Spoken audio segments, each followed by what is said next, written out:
আসসালামু আলাইকুম প্রিয় দর্শক, কেমন আছেন? আশা করছি ভালো আছেন। দুম্বা নিয়ে আমরা অনেক কথা বলেছি, আলহামদুলিল্লাহ। এরই মধ্যেই তিনটি তুর্কি দুম্বা সবার সামনে প্রসেসিং করে এরই মধ্যেই বিক্রি হয়ে গেল, আলহামদুলিল্লাহ। এই যে দুম্বা বিক্রি করা হলো, আমরা যখন প্রথম প্রতিবেদন আপনাদের সামনে উপস্থাপন করেছিলাম, আপনারা অনেকেই প্রশ্ন করেছিলেন যে ভাই দুম্বার এত দাম কেন? খলিল ভাই এর আগে উটের মাংস খাইয়েছেন, তারই ধারাবাহিকতায় উনি আবার দুম্বা শুরু করেছেন। এগুলো তো অনেক টাকা। এটা কিন্তু আপনাদেরকে জানিয়েছি যে এটা খলিল ভাই নিজে কেনেনি, এটা একজন খামারি, উনি লালন পালন করেছেন। সেই দুম্বাগুলো মূলত খলিল ভাইয়ের দোকানের সামনে বা দোকানের সহযোগিতায় এটা বিক্রি করা হয়েছে। তো যাই হোক, দুম্বা বিক্রি শেষ। এখন আমরা সংক্ষেপে এই দুম্বা বেচা কেনার মধ্য দিয়ে লাভ লসের পরিমাণ কেমন বা সর্বশেষ চিত্র তুলে ধরার জন্য আমরা আছি। আমার ডান পাশে আছে ভাইরাল মাংস ব্যবসায়ী খলিলুর রহমান।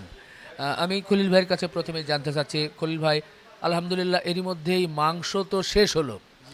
আমরা যদি একটু জানতে চাই যে তিনটি দুম্বা ছিল, তিনটি দুম্বায় কেমন ওজন হলো এবং কতটুকু মাংস বেচা কেনা হলো? তিনটা দুম্বা ওজন হয়েছে আপনার 142 কি 500 গ্রাম মাংসের ওজন হয়েছে। মাংসের ওজন। তা আচ্ছা। আলহামদুলিল্লাহ ওনার বিক্রি সবই শেষ হয়েছে আল্লাহর মতে। জি। আলহামদুলিল্লাহ আমি আমার যে ক্রেতা এবং যারা আমার ভালোবাসেন আমি তাদেরকে ধন্যবাদ জানাই। আরেকটা ব্যাপার হলো যে যেহেতু তিনটা দুম্বা একদিন সময়ের ভিতরে আল্লাহর মতে বিক্রি হয়ে সেল হয়ে গেছে, এই জন্য আমি সবচেয়ে বেশি খুশি। আচ্ছা, আমরা আবার খলিল ভাইয়ের কাছে আসব। তার আগে যিনি দুম্বার মালিক, খামারি, ওনাকে আমরা প্রথম ভিডিওতে পেয়েছিলাম। এরপরে আসলে ওনাকে ওইভাবে আমরা ভিডিওতে নিয়ে আসতে পারিনি, তবে খলিল ভাই বিষয়গুলো জানিয়েছিলেন। এর মধ্যেই বললেন যে মোটামুটি 142 কেজি বা 500 গ্রামের মতো মাংস বিক্রি হয়েছে। আপনার লোক লোক ছিল এবং আপনি শেষের দিকে এসেছেন। কি মনে হলো যে এই ওজনটা নিয়ে আপনি যদি একটু বলেন? না, ঠিক আছে। মানুষের আইডিয়া তো সবসময় সমান হয় না। জি। হ্যাঁ, চোখের দেখা আর যেটা বাস্তবে এটা ব্যত্যয় তো থাকবেই। জি। হ্যাঁ, আপনার তো কত টার্গেট আলহামদুলিল্লাহ ছিল? আলহামদুলিল্লাহ আমার টার্গেট ছিল 180। তো হয়তো এটা চোখের ওয়েট আর বাস্তব চিত্র তো এক হতে পারে না। আইডিয়ার হয়তো ফেল করছে, হ্যাঁ, এইটাই আর বলবো। তো যাই হোক, অনেকে অনেক রকম কমেন্টস করছে। এটা আসলে করতেই পারে, এক একজনের এক এক রকম দৃষ্টিভঙ্গি। তবে খলিল ভাই থাকাকালীন অবস্থাতেই আমি যে পরিমাণ লসটা দেখলাম, যদি আমি একা করতাম তাহলে লসের পরিমাণটা আরও দ্বিগুণ হতো। হ্যাঁ, যেভাবে এর ক্যারিং মানে কস্টিং পড়ছে সেই হিসাবে এটা আসেনি। হ্যাঁ, বডি হিসাবে বিক্রি করলে যেরকম আসতো, ওইটা এখানে ফিডব্যাকটা আসলে মাংস হিসেবে পাওয়া সম্ভব না। খলিল ভাই নিজেও দুম্বা কিনছে তো কোরবানির জন্য, জানে আসলে এভাবে ফিডব্যাক পাওয়া সম্ভব না। কোরবানির সময় একটা হাইলি প্রাইজে বিক্রি হয়, আসলে মাংস হিসাবে বিক্রি করতে গেলে ওই ওই প্রাইসটা আসে না কখনো, ওই প্রাইসটা কখনো আসে না। তারপরে আলহামদুলিল্লাহ যেটা ভাগ্যে আছে এটার উপরে কারো হাত নাই, এতে আমি খুশি। হ্যাঁ, আর সবচেয়ে বড় কথা যে খলিল ভাইয়ের সহযোগিতা না হলে আমি এই কাজটা করতে পারতাম না। আমার সামনে যে লোকগুলো পাঠাবো এর জন্য বিরাট একটা ফিডব্যাক দিচ্ছে খলিল ভাই। ওনার তত্ত্বাবধানে, ওনার নিজ দায়িত্বে আমার যে কাজটা করেছে, আমি ওনাকে ধন্যবাদ জ্ঞাপন করব। যে উনিও সওয়াবের ভাগী হলেন। যে এই পাঁচজন ব্যক্তি, আমি আমি তাদেরকে বলবো যে ওনার জন্য এই দোয়াটা যেন করে, অবশ্যই স্পেশালি। কারণ ওনার সহযোগিতা না হলে এই কাজটা সম্ভব হতো না। এটা আসলে ওনাকে পার্সোনালি, এবং আপনাকেও ধন্যবাদ জানাই রিপন ভাই। আপনার মাধ্যমেও এই খবরগুলো প্রচার হয়েছে, এটা নিঃসন্দেহে আপনি এর প্রশংসার দাবি রাখেন। এটা আমি আসলে কী বলবো, আপনাকেও ছোট করে দেখার কোনো সুযোগ নাই। অনেক অনেক হ্যাপি যে আপনার প্রচারণাটা আরও অনেক বড় ফিডব্যাক দিচ্ছে। এক খলিল ভাই, তারপর আপনার প্রচারণা, দুয়ে মিলে আমি অনেকটাই সাকসেসফুল। যে না, আমার যেটা হওয়ার ইনশাল্লাহ আমি পাইছি, আমি এতে খুশি খুশি ইনশাল্লাহ। এমনি একটা সাধারণ মানুষের কাছে তুলে ধরতে চাই যে এই যে 142 কেজি বা 142 কেজি 500 গ্রাম, একটু টাকার অঙ্কে যদি মনে করি কেমন চলে আসছে এটা সব হয়তো মিলিয়ে? 6,40,000 মতো। আচ্ছা, আপনি বলছিলেন যে 5 জন লোককে আপনি ইনশাআল্লাহ হ্যাঁ, উমরাতে পাঠানোর একটা পরিকল্পনা জি, আছে, জি। যেটা আগেই আমরা ভিডিওতে বলেছিলাম। অনেকেই নানান ধরনের মন্তব্য করছেন, ভাই মন্তব্য তো থাকবেই। তো 6 জন বা 5 জন লোককে পাঠাতে গেলে মোটামুটি কেমন খরচের? 1,60,000 করে, প্রায় 8 লাখ টাকা। সেক্ষেত্রে তো প্রায় 1,60,000 টাকা আমাকে দিতে হবে। আরো এক এটা লাখ ষাট। ওটা কোনো বিষয় না, কারণ হচ্ছে যতটুকু ফিডব্যাক পেয়েছি আলহামদুলিল্লাহ, এতে আমি খুশি। হ্যাঁ, এটা 1,60,000 টাকা, এটা কোনো বিষয় না। এর আগে নিজের টাকা তো খরচ করে অনেক অনেক করাইছি, এটাও নিজের টাকা।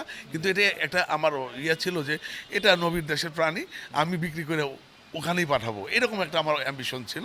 যে আলহামদুলিল্লাহ আমি এটা কভার করছি, কারণ এর আগের একটা বিক্রির টাকা আছে আমার কাছে, এটা দিয়ে কভার করে যাবে। ইনশাআল্লাহ। আপনি এ ধরনের সামাজিক এবং ধর্মীয় কাজে আর কি কি কাজের সাথে জড়িত? আমি মূলত একটা হাসপাতাল করতে যাচ্ছি। অলরেডি 4 তলা কনস্ট্রাকশন কমপ্লিট। তো এখন গাঁথনি শেষ হয়ে গেছে, শুধু প্লাস্টার বাকি আছে। কোথায় এটা? এটা সিরাজগঞ্জে, হ্যাঁ সিরাজগঞ্জ উল্লাপাড়াতে। তো আশা করতেছিলাম যে 27-এর শেষের দিকে উদ্বোধন করে আমি বড় হজে যাব। হ্যাঁ, এটা একটা প্ল্যানিং আছে, ফ্যামিলি আর আমি বড় হজে যাব। এটা উদ্বোধন করার একটা স্বপ্ন আছে, দোয়া রাখবেন যেন এটা উদ্বোধন করে যেতে পারি। 20 বেডের একটা হসপিটাল, 20 শত বিশিষ্ট। ইনশাআল্লাহ। আর আরেকটা বিষয় যে আপনি তো আপনার খামারে প্রায় বলছেন যে 7 বছর যাবত আপনার খামার পরিচালনা করছেন, প্রায় 6-7 বছর না, যাবত। খামার পরিচালনা প্রায় 14 বছর, শুধু দুম্বা হচ্ছে 7 বছর। এর আগে গরু ছিল, গরু আমি 23-এ গরুগুলো বিক্রি করে দিছি। ওই সময় আমার প্রায় 25 থেকে 30 লক্ষ টাকার গরু মারা যায়, যার কারণে আমি ক্লোজ করে দিই। এটা কোনো রকম অসুখ ধরার কোনো সুযোগ নাই, কি ব্যাধি হয়েছে এটাই ধরতে পারিনি। একদম খাবার খেতে খেতে মারা গেছে এরভাবে। আপনার 9টা গাভী মারা গেছে, অনেক দামি গাভী ছিল। এখন তো আমরা 3টা দুম্বা এখানে ধরেন জবাই করে বিক্রি হলো। আপনার কাছে আর কয়টা আছে এবং ভবিষ্যতে দুম্বা লালন পালন করতে আমার চাচ্ছেন কাছে আর কিনা? 12টি আছে, আমার কাছে আর 12টি আছে প্রোডাকশনের জন্য। হ্যাঁ। এগুলো প্রোডাকশনের জন্য, এগুলো নিয়ে কি কন্টিনিউ করবেন? এগুলো নিয়ে কন্টিনিউ করবো। এগুলো প্রোডাকশনের জন্য প্রোডাকশন হবে। আবার হয়তো দেখা যাচ্ছে এবছরে আর তো সম্ভব না, হয়তো 27-এর শেষের দিকে যদি ম্যাচুইড হয় দুই একটা। খলিল ভাই তো আছেই হেল্পিংয়ের জন্য, ইনশাল্লাহ। মানে যদি কোরবানিতে সেল না হয় সেক্ষেত্রে খলিল ভাই শরণাপন্ন হব। আশা করি কোরবানিতে হয়তো সব সব ঈদের সমান যায় না, দুইটা ঈদ খারাপ গেছে, হয়তো আগামীতে ভালো যেতে পারে। এই কারণেই আর কি। আচ্ছা, আপনি যেহেতু দুম্বা লালন পালন করছেন, মোটামুটি আসলে ছোট দুম্বা কেমন দাম, কত থেকে কতর মধ্যে? অনেকের ধারণা যে দুম্বা নাকি এটা 6-7 বছরের একটা বাচ্চা মিনিমাম 1.5 লক্ষ টাকা, একদম সর্বনিম্ন 1.5 লক্ষ টাকা। এত দাম কেন? এটা এটা আসলে আমাদের দেশের জাত না, তো আসলে এটা অ্যাভেলেবল আমাদের দেশে যখন পালবে, এটা যখন খামারিরা ইয়া করবে, একসময় হয়তো দাম কমে আসবে। হ্যাঁ, এখন তো অ্যাভেলেবল না এটা। আর এটার বিশেষ করে এর প্রোডাকশনটা খুব স্লোলি। আপনি 16 মাসে 2বার বাচ্চা দিবে, এর মধ্যে বাচ্চা দিবে কনফার্ম এটাও বলা যায় না। কোনো কোনো সময় মিস করে 1 বছর, হ্যাঁ কন্টিনিউ প্রসেস হয় না। এরা 7 মাসে একবার বাচ্চা দেয়, 7 মাস বা 8 মাসে একবার বাচ্চা দেয়। এবং খানা খাদ্যর খরচ কেমন? খাবারের খরচটা অত্যাধিক। এটা একটা গরু যে খাবারটা খায়, একজ্যাক্টলি সেই খাবারটাই এরা প্রচুর পরিমাণ খাবার খায়। রোগ বালাই কিরকম কি হয়? রোগ বালাইটা আছে, কিছু কিছু রোগ বালাই আছে যেটা আমরা ধরতে পারি না। আসলে হয়, আমার খামারে যেমন 5টি মারা গেছে কোরবানি, গত কোরবানি 26-এর কোরবানি ঈদের পরে 5টি দুম্বা মারা গেছে।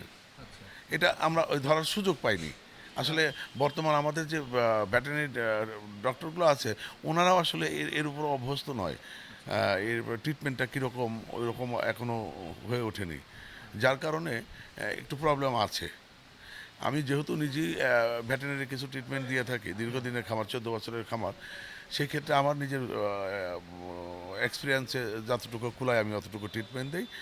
তো এই অ্যাক্সিডেন্ট করছে এগুলো আসলে আমার জানা ছিল না। এটা অ্যাক্সিডেন্টের পরে আমি খবরগুলো পাইছি।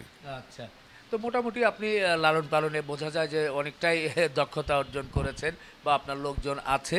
আমি লাস্ট আর একটি বিষয়ে জানতে চাই, অনেক কথা নিশ্চয় হয়েছে, তারপরেও অনেকেই জানতে চাইবে যে আসলে আপনি মূলত কি করেন। এটা তো আমরা খামার নিয়ে শুধু কথা বলছি, যে ভদ্রলোক আপনি প্রতি বছরই তো আপনি 2-4-5 জন করে লোককে পাঠান বা চেষ্টা করি। সেদিক থেকে মানে এটার পাশাপাশি আপনি কি করেন? আমি মূলত একজন গার্মেন্টস ব্যবসায়ী। আচ্ছা। আমার একটা গার্মেন্টস ফ্যাক্টরি আছে, 1000-1200 লোকের কর্মসংস্থান আছে সেখানে। তো ডাল ভাত খেয়ে যায় আর কি, ইনশাল্লাহ। আর কিছু না হোক, টাইম টু টাইম স্যালারিটা দিতে পারি। এখন পর্যন্ত আমার ফ্যাক্টরিতে একটা ঢিল পড়ে নেই বা কোনো আন্দোলন হয়নি। আজ 17 বছর ফ্যাক্টরির বয়স, আলহামদুলিল্লাহ আমি এই দিকে হ্যাপি। ঠিক আছে ভাই, ধন্যবাদ। আমরা খলিল ভাইয়ের কাছে আসতে চাই। খলিল ভাই, উনি চমৎকার মহতি একটা কাজ, যেটা আমরা বারবারই বলছিলাম শুরু থেকেই। পাশাপাশি এগুলো যে বিক্রি হয়েছে এটা কিন্তু বাজার মূল্যেই হয়েছে, আলহামদুলিল্লাহ বাজার মূল্য হয়েছে। বাজার মূল্যে হয়েছে। বরং বাজার মূল্যের চেয়ে যদি উনি পুরো বডিটা অর্থাৎ কোরবানির সময় বিক্রি করতেন তাহলে কিন্তু ভালো, আরো একটু বেশি দামে আর মনে হয় বেশি দাম বিক্রি বিক্রি করতে পারতাম। করতেন। আর যেটা আসলে মাংস আকারে হয় না, এগুলো এক্সক্লুসিভ আসলে জিনিস। কি ভাই, আমাদের দেশে এটা আসলে যদি এই খামারি ভাইরা যদি না লালন পালন করতো, হ্যাঁ।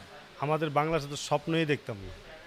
হ্যাঁ। হ্যাঁ তাই না? ওট দুম্বা আমার খামারি ভাইরা এগুলো লালন পালন করার সাথে আমরা এগুলো পাই। কথা বুঝছেন না? তা যাই হোক, আলহামদুলিল্লাহ আমি ওনার দুম্বাগুলো আমার দোকানের মাধ্যমে সেল করতে পারছি, এতে আমি হ্যাপি। শুক্রিয়া। উনি যেমন মহতি কাজ করছেন, আপনিও ভিতরে ভিতরে অনেক হয়তো মহতি কাজ করেন। এমন কোনো কাজ আপনি সামনে করার পরিকল্পনায় আছেন কিনা? অবশ্যই আছে, আমি বাইরে শিখলাম। শিখলেন? অবশ্যই। বাহ, খুব খুশি হলাম। আর কথা না, আমরা শেষ করি মনে হয়। এরই মধ্যে যারা মাংস নিয়েছেন তারা নিশ্চয় রান্না করছেন, অনেকেই খেয়েও ফেলেছেন।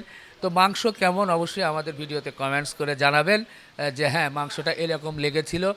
তাহলে পরবর্তীতে যদি কখনো দুম্বা নিয়ে আসা হয় তাহলে মানে আমরাও বিষয়গুলো আপনাদের সামনে শেয়ার করতে পারবো, যে হ্যাঁ এই দুম্বার মাংস এরকম, বা এইরকম করে রান্না করলে এরকম, বা দামটা আরও কীভাবে কমিয়ে নিয়ে আসা যায়।